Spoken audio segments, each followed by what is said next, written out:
Now, the other part is I would really like to hear your what your other customers are saying about onboarding, because that's a big thing. It's like, how quickly can I get somebody up to speed? Where do they see the role of the LMS playing into that? Where have you guys put your focus on that? If you can speak to that for a moment. Sure. I think I think that's another place where the conversation has to change, and we were talking about that last night. Right. At dinner, and onboarding traditionally, right? It's you log into the LMS.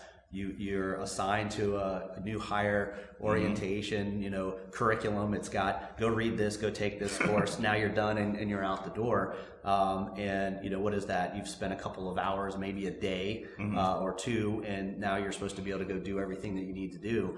So, it really is, I think part of it is structure, right? In saying, are there touch points along the way that you come in, you have this introduction, but now you're coming back and you're getting the next piece of information and the next one, and then saying, well, now it's been a certain period of time based on whatever the organization needs, right? Some organizations are very complex. You are sharing certain, cultural differences that, you're dealing with within your organization. And because of that, you have to be able to have a different type of onboarding, right? And how do you now leverage the technology to configure that in a manner to be supportive as opposed to just being transactional? Right.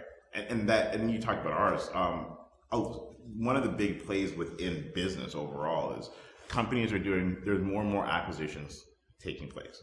So you have this company with their culture over here meeting this company with their culture, and you got to bring them together. That's big because you have worlds colliding. You combine that with the geography side of it and the demographics. So now you have a North American organization meeting with an Asia Pac organization, meeting with a European or Middle Eastern organization. Those are all different cultures. So where you talk about onboarding, where previously it was a set period of time, 3 days, a week to onboard. Now, at least where I see it going in our organization with our partners, onboarding is an ongoing process.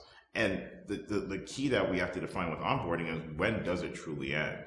If you're going to gauge that based off when a person is proficient, or they can proficiently speak about your organization, or they're proficiently acclimatized to your organization, that might be a 6-month process. So you can't live in an LMS for 6 months. It's how do I get the information I need, interact, who do I interact with, who are the right people, creating that structured learning path or that garden so that it's ongoing and I'm checking back in, but I'm consistently learning.